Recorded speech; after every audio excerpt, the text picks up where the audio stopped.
திருவிக்கா பேச்சு பயிலரங்கம் நாள் 522வது வாரம் வந்திருக்கக்கூடிய அனைத்து சான்றுகளையும் வணங்கி வருகிறேன். பலத்த கருத்து எண்ணங்களின் தொகுப்பு மனம். எண்ணங்கள் நிறைய எண்ணங்கள் அற்புதமாக ஐயா அவர்கள் அரசு ஐயா அவர்கள் சொன்னார்கள். 20,000 40,000 எண்ணங்கள் தோன்றுகின்றன. அந்த எல்லா எண்ணங்களும் நமக்கு செயல்பாடாக இருக்காது. அதில் ஒரு சில எண்ணங்களால் தான் நாம் செயல்பட்டு அந்த எண்ணங்கள் தோன்றிக்கொண்டே இருக்கும். அந்த எண்ணங்களை யாராலையும் என்ன பண்ண முடியாது, சுருக்க முடியும் என்று சொன்னார். அற்புதமாக சொன்னால் ஒருங்கிணைக்க முடியும். அது சுருக்க முடியும் என்று சொன்னால் ஒருங்கிணைக்க முடியும். அது எண்ணங்கள் தோன்றிக்கொண்டே இருக்கும். அதை கவனியுங்கள், எண்ணங்களை கவனியுங்கள், செயல்படாதீர்கள். we are in spectator. நாம் ஒரு பார்வையாளர் மட்டுமே. நாம் எண்ணங்களோடு பயணம் செய்யக்கூடாது. எண்ணங்களை கவனிக்க வேண்டும். எண்ணங்களுடைய போக்கை ஆரம்பத்திலிருந்து இறுதி வரை கவனித்துக் கொண்டே இருங்கள். முடியும் போது அது எண்ணங்கள் அற்ற நிலையில், அதுதான் மனம், அதுதான் தூய எண்ணம், தூய சிந்தனை. எண்ணங்களற்ற எண்ணம், சிந்தனைகளற்ற சிந்தனை, மனமற்ற மனம் என்று ஓகத்திலே சொல்வார். ஓகம் என்று அற்புதமான தமிழ் சொல் இருக்கிறது. ஓகத்தின் மூலமாக எவ்வாறு எண்ணங்களை ஒருங்கிணைக்க முடியும் என்பதை பற்றி ஒரு சிறிய விளக்கம். ஏன்னா எண்ணங்கள் ஓடிக்கொண்டே இருக்கிறது, பதற்றம் ஏற்படுகிறது, பயம் ஏற்படுகிறது, கோபம் வருகிறது, கவலை வருகிறது, எதிர்காலத்தை பற்றிய கேள்வி எழுப்பப்படுது. இவற்றுக்கெல்லாம் ஓகம் என்ன விடை கொடுக்கும் என்று சொன்னால், ஓகத்திலே நேரடியாக விடையை நீங்கள் காண முடியாது. ஓகத்திலே நீங்கள் அமர்ந்து மூச்சை கவனிக்க மனம் தெளிவடையும். எண்ணங்களுடைய அந்த வேவ்ஸ் என்று சொல்லக்கூடிய ஆற்றல்கள் நிறைய இருக்கு. எண்ணங்களுடைய தொகுப்பு நிறைய இருக்கு. அவை எல்லாம்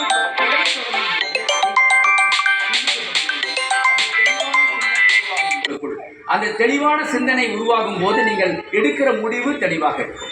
அது அற்புதமாக சொல்வார் திருமூலர் திருமந்திரத்திலே, திருவடியே சிவமாவது தேரில். அற்புதமான வரிகள், பார்ப்பதற்கு ரொம்ப எளிய வடிவமாக இருக்கும். அதில் ஆழமான பொருள் இருக்கிறது. திருவடியே சிவமாவது தேரில், திருவடியே சிவலோகம் சிந்திக்கில், திருவடியே சிவலோகம் சிந்திக்கில், திருவடியே செல் கதி அது செப்பில், திருவடியே செல் கதி அது செப்பில், திருவடியே தஞ்சம் உள் தெளிவார்க்கே. முடிக்கிறாரா? உள் தெளிவார்க்கே திருவடி என்று சொல்கிறார். அற்புதமாக கடவுள் வாழ்த்திலும் வேண்டுதல் வேண்டாமை இலான் அடி சேர்ந்தார்க்கு யாண்டும் விடுமை இல என்று சொல்கிறார். வள்ளுவ பெருந்தகை சொல்கிறார். திருக்குறளிலே சொல்லுகிற மாதிரி கடவுள் வாழ்த்திலே வேண்டுதல் வேண்டாமை இலான். யார் இறைவன்? அற்புதமான விளக்கம் அதிலே கொடுக்கிறார் கடவுள் வாழ்த்திலே.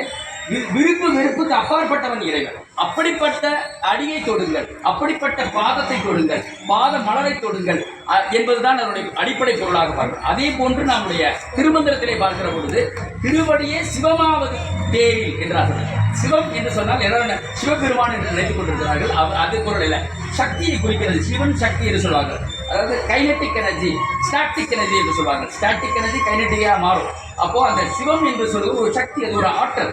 சிவன்கிறது ஒரு ஆற்றல். அந்த ஆற்றலை நீங்க எப்ப உணர்வீங்க? தேரில் என்று சொன்னார். ஆராய்ந்து பார்க்க எது ஆராயும்? திருவடியே சிவமாவது தேரில். நல்ல பாதம். எப்படிப்பட்ட பாதம்?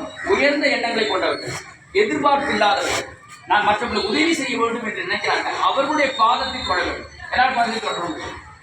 உண்மையான எண்ணம் இருக்கணும் அவங்க கிட்ட.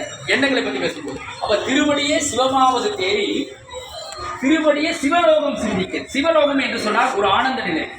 அம்பலத்தில் ஆடுகிறான் இறைவன் என்று சொல்கிறார்கள். அந்த நிலையை அடையணும்னா வெளியில எங்கேயும் சிவலோகம் இல்லை, அது சிந்தனை பண்ணா வந்துடுன்ற மகிழ்ச்சி என்பதுதான் அந்த மகிழ்ச்சி.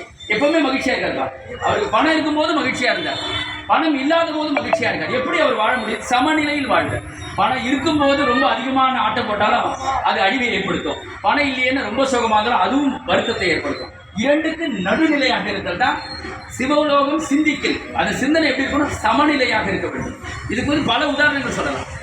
எல்லாருக்கும் ஒரு ஜனரஞ்சகமான உதாரணம் சொன்ன நல்லா இருக்கும். ஏன்னா பாடலாசிரியர் இப்போ அவர் உயிரோட இல்லை, மருதகாசி, அவரோட பாடல்கள் நிறைய தத்துவ பாடல் நிறைய பாடல்.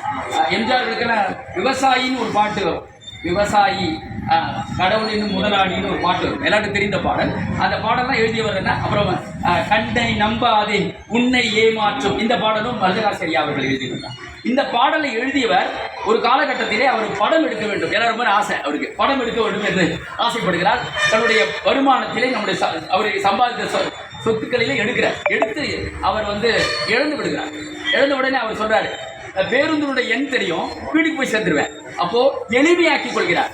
வாழ்க்கையிலே பணம் இருக்கும் போது மகிழுந்திலே செல்கிறார், பணம் இல்லாத போது பேருந்து இருக்கிறது, பேருந்தில் எழுதி வீட்டுக்கு சென்று விடலாம் என்று சொல்கிறார். எப்படிப்பட்ட வாழ்க்கை பாருங்க.